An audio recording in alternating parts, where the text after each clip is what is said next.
सुस्वागतम. लग्नाची बेडी मालिकेच्या आजच्या भागामध्ये आपल्याला पाहायला मिळणार आहे की आता रत्नपारख्यांच्या घरी सर्वजण आता सिंधूच्या लग्नाची तयारी करतात. तर आता हळद दळण्यासाठी आता राजश्रीने मोठे भांडे देखील आणलेले असते आणि भन्नाट पूजा करून आता त्या भांड्यामध्ये हळद टाकून सर्वजण आता सिंधूसाठी हळद दळू लागतात. तर सिंधू ही फक्त त्याकडे बघतच असते आणि लगेच सिंधूच्या डोळ्यासमोर विशालचे बोलणे आठवते. विशालने सांगितलेले असते की सिंधू, तुला राघवला वाचवण्यासाठी माझ्यासोबत लग्न करावं लागेल.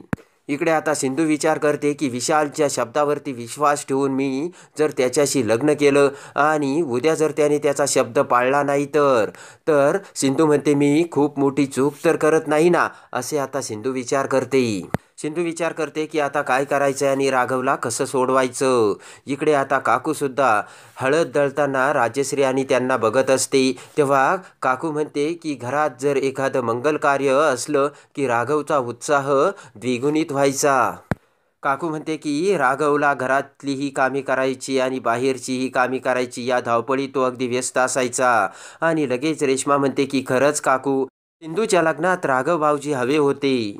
इकडे आता रेश्मा म्हणते की पण राघव भाऊजींना कुणाची नजर लागली काय माहिती. तेवढ्यात टोमणा मारत आता ऋतुजा म्हणते की जिची नजर लागली ना तिचं आता लग्न होतंय आणि त्यानंतर मग आपल्या राघववरती कोणाचीही नजर लागणार नाही. मधू म्हणते की सिंधू सुखात राहावी, सिंधूचं लग्न व्हावे अशीच राघवची इच्छा आहे आणि त्यासाठीच आपण हे सर्व करतोय. मधू म्हणते की राघवला कळल्यानंतर त्यालासुद्धा आनंदच होणार आहे. ते ऐकून अन्वी म्हणते की रिअली का मधू मामी. तेव्हा लगेच मधू म्हणते की ऑब्वियसली. अन्वी म्हणते की मधू मामी, राघव मामाच्या मनात काय आहे ना हे तुला कधीच कळणार नाही. तेवढ्यात राजश्री म्हणते की अगं अन्वी, आता या मंगल प्रसंगी वाद नको, गप्प बस. तर मधू म्हणते की आता कुणी निगेटिव्ह विचार करायचा नाही आहे आणि विशालच्या घरची हळद येईपर्यंत आपण आता दुसरे कामे करूयात. तर आता सिंधू रागाने पटकन ही आतमध्ये निघून जाती. तेव्हा सर्वजण सिंधूकडे बघतात. तर अन्वी म्हणते की राजेश्री आजी, मी बघते काय झालं सिम्माला. आणि अन्वीसुद्धा आता सिंधू पाठोपाठ जाते. इकडे आता विशालची आई हळद घेऊन विशाल समोर येते. तर विशाल म्हणतो की आई, हळद इथे नाही लावायची तर रत्नपारख्यांच्या घरी लावायची. तेव्हा हसतच विशालची आई म्हणते की अरे बाळा, इथे तुला हळद लावायची आणि मग तुझी हळद रत्नपारख्यांच्या घरी पाठवायची आणि मग तुझी ती उष्टी हळद सिंधू लावणार. तेव्हा विशाल म्हणतो की आई, मला कुठलीही रिस्क घ्यायची नाही म्हणून मला तिथे जाऊन हळद लावायची. तर विशालची आई म्हणते की म्हणजे तुला तिथे जाऊन विशाल आता त्या सिंधूवरती लक्ष ठेवायचं आहे का. तर विशाल म्हणतो की आई, तुला तर सगळी परिस्थिती माहितीच आहे. पाठीमागून आता काजल म्हणते की ठीक आहे, मी सुद्धा विशालसोबत जाते. तर विशालची आई म्हणते की अजिबात नाही, तू 2 वेळा तिथे गोंधळ घातलाय तेव्हा आता मी तुला तिकडे जाऊ देणार नाही. विशाल म्हणतो की आई, तू बरोबर बोलतेस. तर लगेचच विशालची आई म्हणते की लवकर जा आणि व्यवस्थित ये विशाल. त्यानंतर आता इकडे सिंधू तिच्या बेडरूममध्ये येते. तेव्हा आता सिंधूला राघवचे बोलणे आठवते.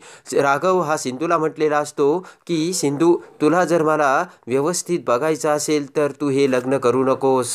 सिंधू म्हणते की राघव, मी तुम्हाला कुठे शोधू आणि मी तुम्हाला तुमचं ऐकायला हवं होतं आणि तुम्ही त्याच वेळेस मला सांगत होतात.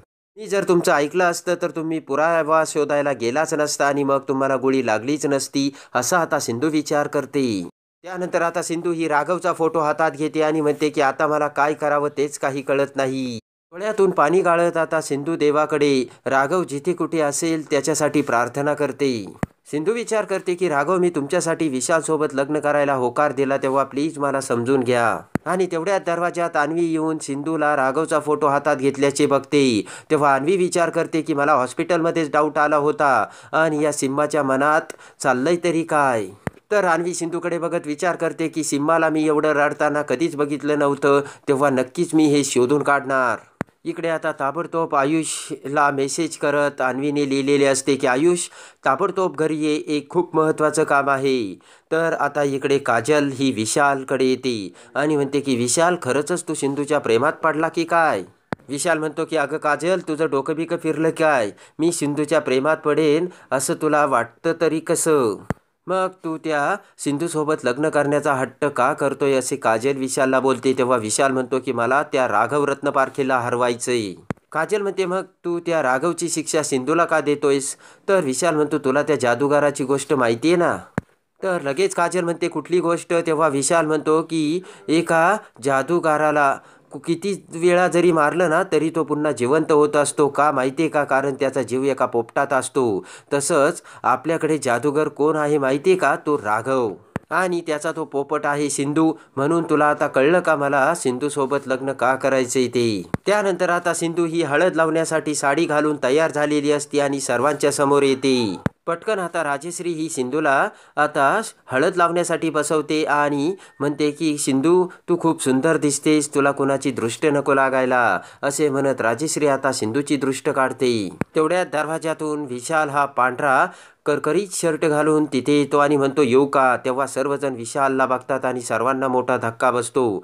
काकू म्हणते की विशाल अरे तू असा आला, सर्व काही ठीक आहे ना. तर विशाल म्हणतो हो. घरी पूजा चालली तेव्हा गुरुजींनी नैवेद्य ठेवण्यासाठी देवळात जायला सांगितले होते. तर मधू म्हणते की विशाल तू तुझी हळद सोडून इथे कशाला आलास. राजेश्री म्हणते की विशाल तुला गौरीताईंनी सांगितलं नाही का नवरदेवाची उष्टी हळद ही नवरीला लावायची असते म्हणून.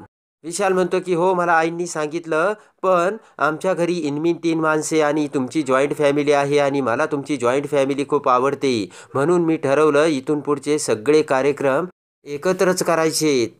विशाल म्हणतो की अर्थात तुमची हरकत नसेल तर. तेव्हा रत्नाकर म्हणतो हो चालेल ना.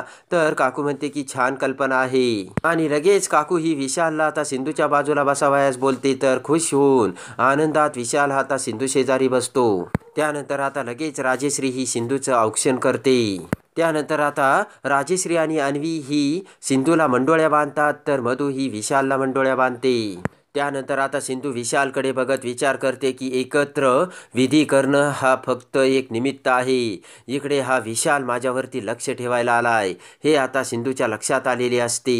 मधू म्हणते की विशाल मला तुझी आयडिया आवडली. म्हणजे लग्न ठरल्यापासून तुमच्या दोघांना वेळच मिळाला नाही आणि या निमित्ताने तुम्ही एकत्र टाइम स्पेंड करा, बरोबर ना सिंधू. असे मधू आता त्यांच्याकडे बघत बोलते. आणि लगेच आता हळदीला सुरुवात होते. तर राजेश्री सुरुवातीलाच आता विशाल आणि सिंधूला हळद लावण्यासाठी पुढे येते. त्यानंतर आता राजेश्री ऋतुजा आता विशाल आणि सिंधूला हळद लावतात. तर आता अन्वी त्यांच्याकडे बघत असते आणि त्यानंतर आता अन्वी सुद्धा आता नाक मुरडत आता विशालला हळद लावते.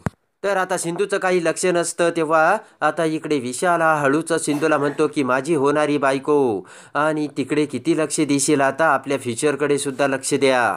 विशाल म्हणतो की राघव तिकडे मस्त आहे आणि तू जर एकदम इकडे व्यवस्थित वागली ना तुला राघवची काळजी करण्याचं काहीच कारण नाहीये. त्यानंतर आता रेश्मा हळदीचे ताट विशाल समोर धरत म्हणते की विशाल तुम्ही सुद्धा सिंधूला हळद लावा ना.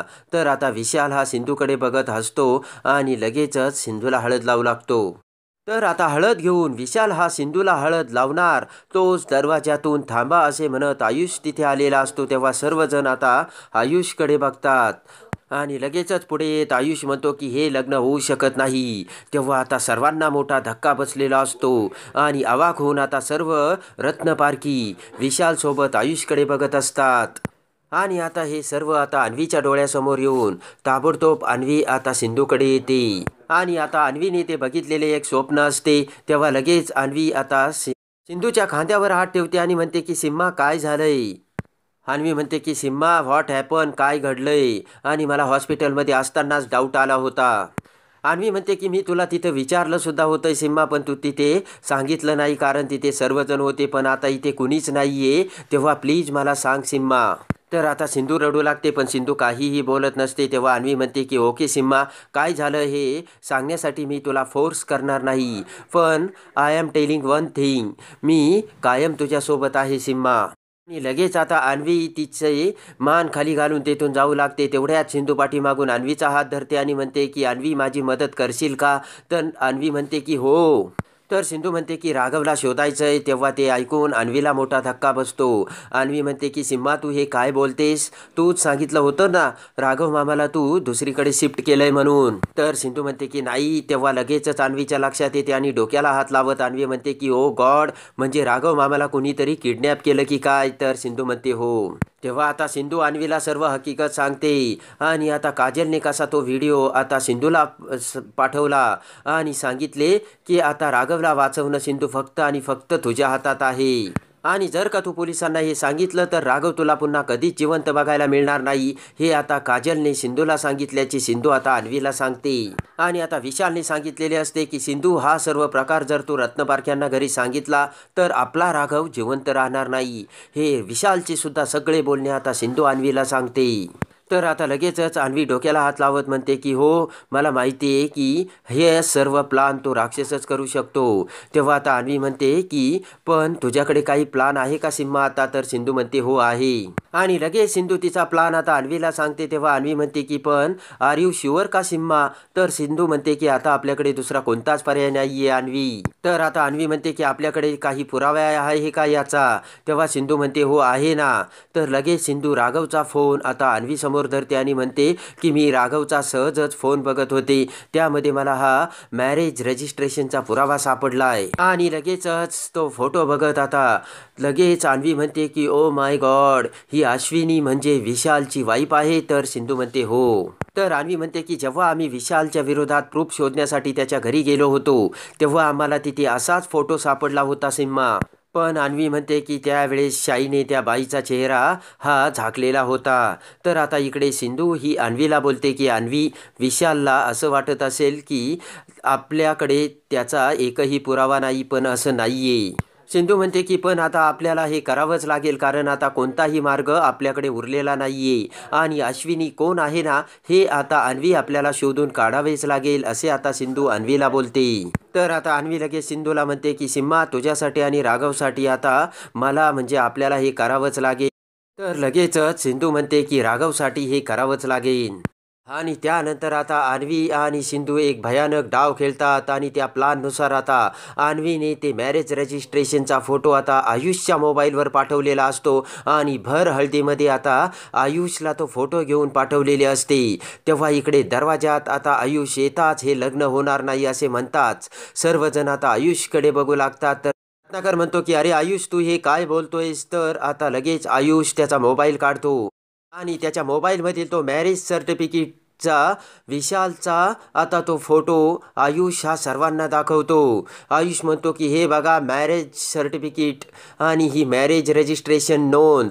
तेव्हा ते बघून आता सर्वांना मोठा धक्का बसतो आणि विशालचे पहिले लग्न झाल्याचे सत्य आता सर्व रत्नपारख्यांच्या समोर आलेले असते. आणि आता ते मॅरेज रजिस्ट्रेशन बघताच आता सर्वजण अवाक होऊन विशालकडे बघू लागतात. तर विशालची सुद्धा खूप घाबरगुंडी उडालेली असते.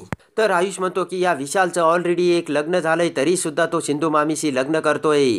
तर ते ऐकून सर्वांना मोठा धक्का बसतोय आणि आयुष म्हणतो की याचं जिच्यासोबत लग्न झालं तिचे नाव अश्विनी आहे आणि यांनी महादेवाच्या देवळात जाऊन लग्न केलं. तर रत्नाकर म्हणतो की मग तू जर हे जे सांगतोयस ना आयुष, तर मग विशालची पहिली बायको कुठे? तर लगेच आयुष म्हणतो की त्यांना मी गेस्ट रूममध्ये बसवलंय. ते ऐकताच आता विशालच्या पायाखालची जमीन सरकलेली असते. तर आता विशालच्या काळजात आता धस्स होऊन काळजाचा ठोका चुकलेला असतो आणि आयुषने आता अश्विनीला पकडून गेस्ट रूममध्ये बसवलं की काय, असं आता विशाल विचार करू लागतो. आणि ते आता आयुषचे सर्व बोलणे ऐकून आता सर्व रत्नपारख्यांच्या पायाखालची जमीन सरकलेली असते आणि आता काकू अवाक होऊन आता विशालकडे बघू लागते. आणि त्याच वेळेस आता विशालचा चेहरा हा चोरटा झालेला असतो आणि आता आयुष हा विशालची गर्लफ्रेंड अश्विनीला म्हणजे काजलला कसे धरून आता सर्वांच्या समोर आणतो. आणि आता काजल आणि विशालचे अफेअरचे सत्य आयुषने समोर आणून आयुष कसा विशाल आणि सिंधूचे लग्न मोडतो आणि राघवला आता अन्वी आणि सिंधू प्लान करून कसे सोडवतात.